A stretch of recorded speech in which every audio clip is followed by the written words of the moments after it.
अस्सलाम वालेकुम नाज़रीन, आप सियासत.pk देख रहे हैं। कुछ बहुत अहम तरीन खबरें आपको आगाह करेंगे। एक अहम तरीन केस जो बरतानिया में चल रहा था, brigadier Rashid Naseer versus major retired Adil Raja, वो एहतिताम पजीर हो चुका है।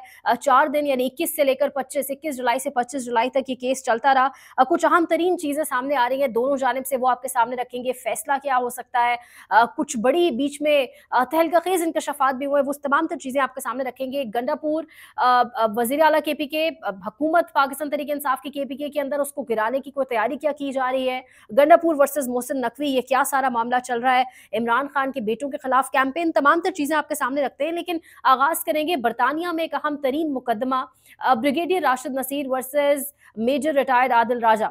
और ये मुकदमा 4 रोज़ के बाद मुकम्मल हो चुका। तमाम ओपनिंग क्लोजिंग कमेंट्स के साथ तमाम शहादतें मुकम्मल हो चुकी। ये मुकदमा जो है, अब इसका फैसला, तफसीली फैसला कहा जा रहा है ज़्यादातर, तो यही कि तफसीली फैसला जारी किया जाएगा। लेकिन इस मुकदमे के एक अहम तरीन गवाह जो है बैरिस्टर शहजाद अकबर, इमरान खान के साबिक मुशीर भी रह चुके हैं, बरतानिया में हैं, वो इसके अंदर गवाह के तौर पर जो है वो पेश हुए। शाहीन सहबाई साहब भी हुए।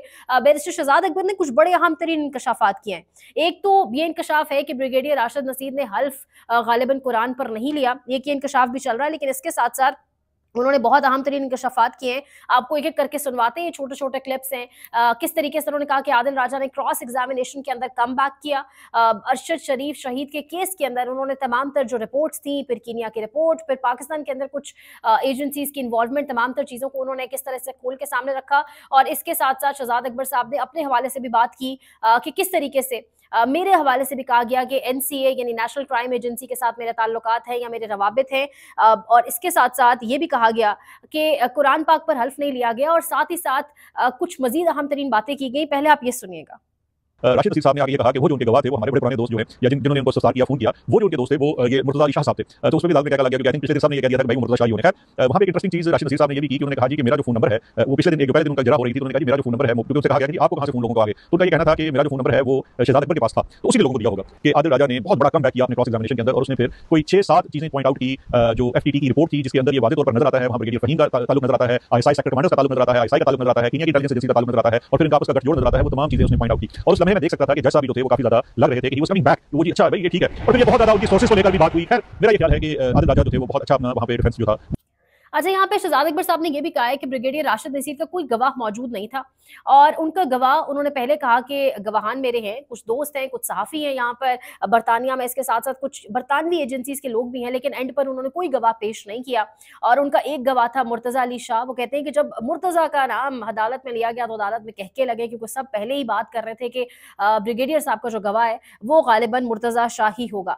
दूसरी जानिब, एक जानिब तो ये तमाम तर चीज़ें, लेकिन दूसरी जानिब जो सब कुछ रिपोर्ट हो रहा है, एक तो कहा जा रहा है कि शहजाद अकबर ने शायद कोई एडमिट कर लिया है, बहुत बड़ा उन्होंने एतराफ़ कर लिया है कि उनकी मुलाकातें होती रही हैं ब्रिगेडियर राशिद नसीर से जब वो हुकूमत में थे। और उसके साथ-साथ शहजाद अकबर साहब क्या कह रहे हैं कि उन्होंने क्या कहा कि मेरी मुलाकात दरअसल क्यों हुई, लेकिन इसको किस तरीके से पोर्ट्रे किया जा रहा है वो आपके सामने रखते हैं।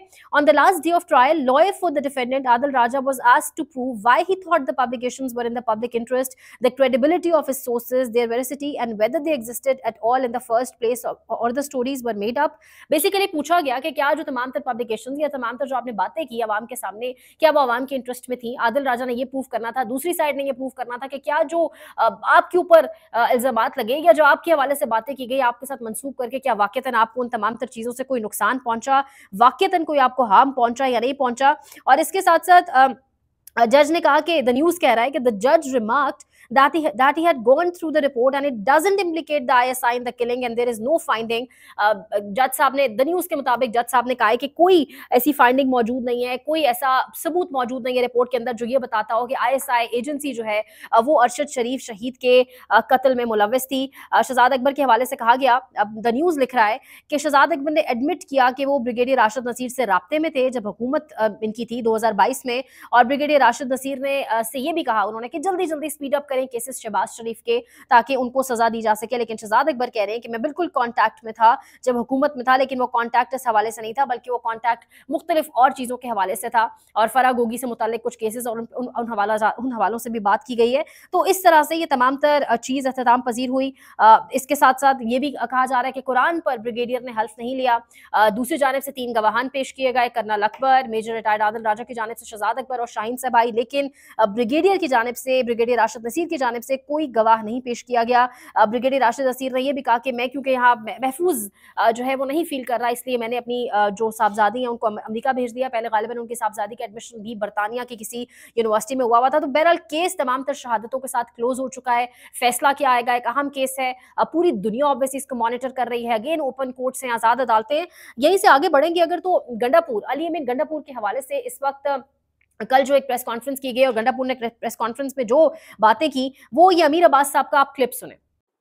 आज अली अमीन गंडापुर ने वो सच बोल दिया है पाकिस्तान का, या वो तल्ख बात कर दी है जो आज तक पाकिस्तान में कोई शख्स करने की जुर्रत नहीं कर सका। जानते बहुत से लोग थे, मेरे जैसे लोग जो बाखबर लोग हैं वो ये जानते थे, लेकिन ये बात कोई नहीं कर सका। कभी ना कभी किसी ना किसी को तो ये बात करना थी जो बात आज गंडापुर ने कर दी है। गंडापुर ने प्रेस कॉन्फ्रेंस में जो बातें की वो बिल्कुल ठीक है कि कोई इससे पहले कर नहीं सका, लेकिन अचानक गंडापुर ने जो तीर है वो क्यों बरसाने शुरू कर दिए। उनके वारंट गिरफ्तारी भी जारी किए गए थे। क्या 5 अगस्त से पहले कोई कंट्रोल करने की गंडापुर को कोशिश की जा रही है?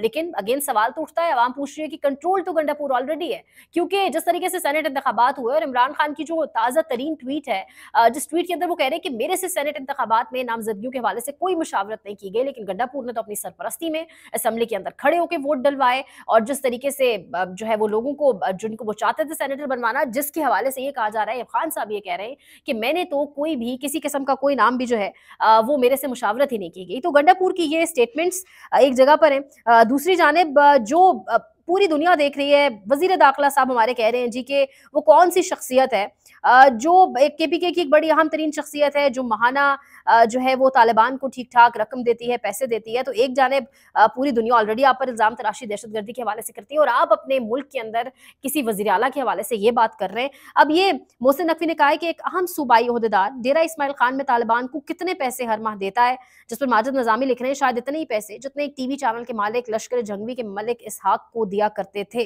तो इस किस्म की इस वक्त बातें तमाम तर चल रही हैं। अच्छा, ये जाते जाते आपको कुछ चीजें एक दो और चीजें वो आपको साथ शेयर करेंगे, लेकिन इंपॉर्टेंट ये है कि मुनीब फारूक साहब कह रहे हैं, एक तो वो कह रहे हैं कि इंसदाद दहशतगर्दी अदालत फैसलाबाद से भी जल्द फैसले आने वाले हैं और उसमें शिबली फराज के साथ साथ उमर अयूब और इन सब लोगों को सजाएं सुना दी जाएंगी और सेनेट से लेकर कौमी असम्बली से लेकर तमाम तर जगहों पर पाकिस्तान तहरीक इंसाफ जो है वो अपनी नशस्तें खोने जा रही है, मजीद लोग नाहल होने जा रहे हैं। ये खबरें भी एक जानिब चल रही हैं, लेकिन यहाँ पर इंपॉर्टेंट ये है कि यहाँ पर मुनीब फारूक साहब कह रहे हैं कि इमरान खान जेल में जो कुछ बोलते हैं वो रिकॉर्ड होता है, ट्रांसक्रिप्ट और मॉनिटरिंग अलग है। क्लिप क्योंकि मुनीब फारूक का चलाते हैं तो आप सारे बड़े खफा हो जाते हैं, कमेंट्स भी नीचे आते हैं जी कि क्लिप इनका ना चलाया जाए। तो मुनीब फारूक साहब कह रहे हैं कि जो कुछ भी कहा जाता है, इमरान खान जो कुछ भी जेल में कहते हैं उसका रिकॉर्ड मौजूद है, ट्रांसक्रिप्ट और सब चीजें मौजूद हैं। जो लेटेस्ट ट्वीट इमरान खान की जानिब से साबिक वज़ीर आज़म की जानिब से किया गया, जो ऑब्वियसली खुद तो उन्होंने नहीं किया, डायरेक्शंस दी होंगी, उसके अंदर ही कमोबेश 10 बार जो हमारे फील्ड मार्शल आसिम मुनीर साहब हैं उनका 10 बार नाम लिया गया। तो ये सिचुएशन अब किस जानिब जाएगी, मामलात किस तरफ जाएंगे, ये बहुत इंपॉर्टेंट होगा देखना। कशीदगी बढ़ेगी या क्या होगा। और जाते जाते एक और स्कॉलर, एक और दानिश्वर अहमद अल हसन अरबी बड़ी नई एक किस्म की फिलॉसफी के साथ सामने आए कि Qasim and Suleman are the human versions of the Harop and Heron drones, Israeli drones used by India against Pakistan.